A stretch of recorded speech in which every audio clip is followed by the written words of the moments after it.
Hello everyone, Assalamu alaikum. This is Moushomi from Portugal. Welcome to my channel. কিছুদিন আগে আমি পর্তুগালের একটি এরিয়াতে ঘুরতে গিয়েছিলাম। জায়গাটির নাম হচ্ছে কাস্টেলো দো ব্রাঙ্কো। তো সেখানকারই কিছু ক্লিপ আজকে আপনাদের সাথে শেয়ার করব। Hope you will enjoy it. If you like this video, please do subscribe, like, comment and share. তো দেখতে থাকুন ভিডিওটি।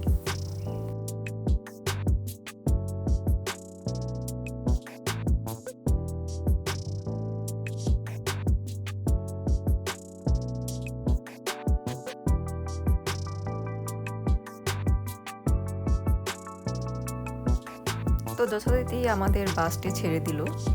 তখন ছিল সকাল 11টা।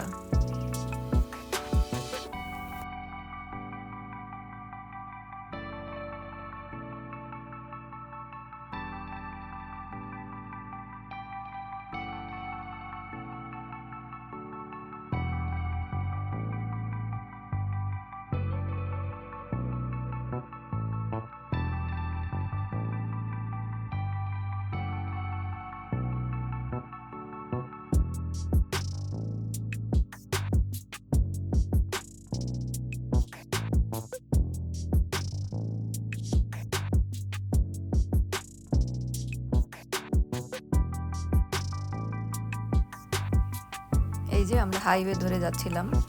রাস্তার দুই পাশের সিনারিগুলো এত সুন্দর ছিল। পাহাড়ের উপরে আবার বাড়িঘর ছিল।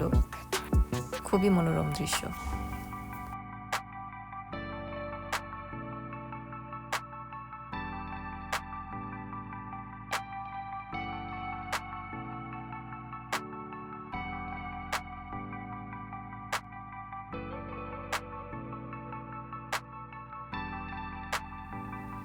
যার যার লাইন এবং স্পিড মেনে গাড়িগুলো চলছিল, কোনোই যানজট ছিল না এবং কেউ কাউকে ওভারটেক করার কোনো প্রবণতা ছিল না।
পর্তুগালে এসেছি আমি সবে মাত্র 1 বছর হলো। এই দেশটা অনেক সুন্দর। দেশটার চারপাশেই পাহাড় দিয়ে ঘেরা।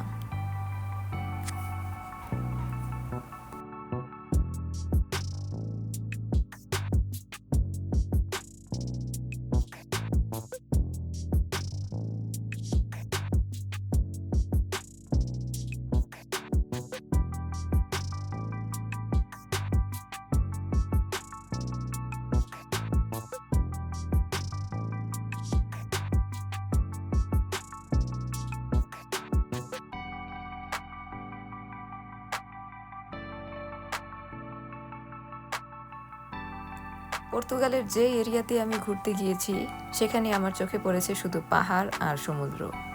পুরা দেশটাই পাহাড় আর সমুদ্রের ঘেরা। এখানকার ন্যাচারাল বিউটি এত সুন্দর যা বলে প্রকাশ করা যাবে না। আমি মোবাইলে যতটুকু পেরেছি ক্যাপচার করেছি, কিন্তু এগুলো নিজ চোখে না দেখলে বিশ্বাস করার মতো না, এত সুন্দর।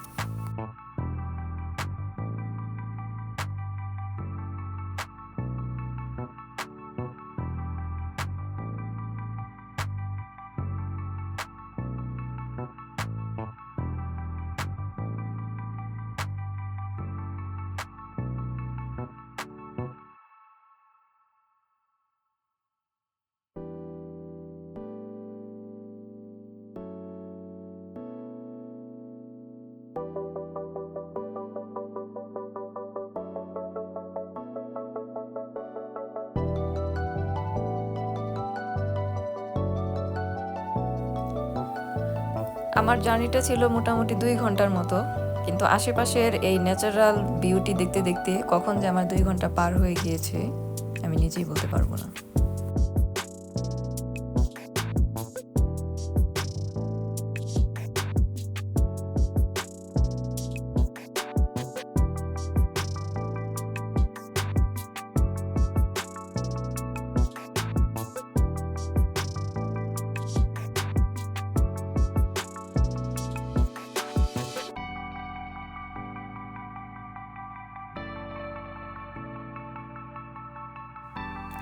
রাস্তার পাশে এই উঁচু পাহাড়ের মতো দেখা যাচ্ছে, এগুলো এমনভাবে সেট আপ করা হয়েছে যাতে কোনো ভূমিধস, ভূমিকম্প বা অতিবৃষ্টিতেও এগুলো রাস্তার কোনো ক্ষতি করবে না, মানে রাস্তার উপর এগুলো ধসে পড়বে না, এমনভাবে এগুলো সেট করা হয়েছে।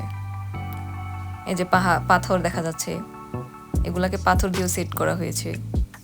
পাথরের গায়ে আবার জালির মতো দিয়ে ভালোভাবে র্যাপ করে দিয়ে দেওয়া হয়েছে যাতে এগুলো না ধসে পড়ে।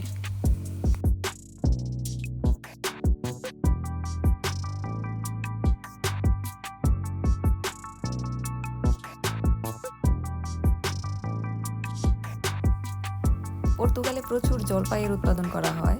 এই যে আশেপাশে যে গাছগুলো দেখছেন, এগুলো বেশিরভাগেরই জলপাইয়ের গাছ।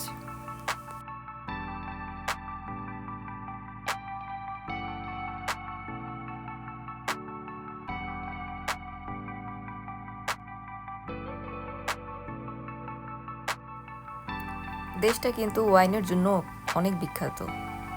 এখানে অনেক সস্তায় ওয়াইন বিক্রি করা হয়।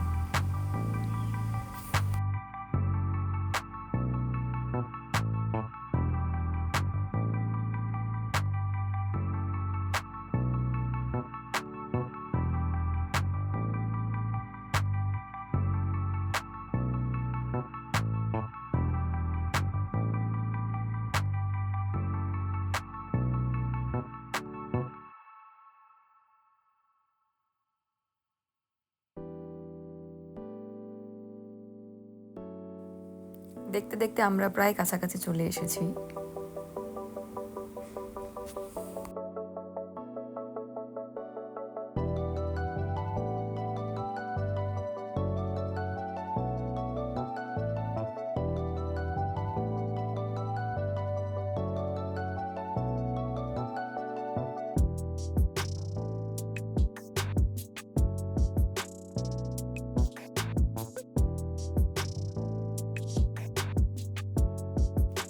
ভিডিওটি কেমন লাগলো অবশ্যই কমেন্ট করে জানাবেন।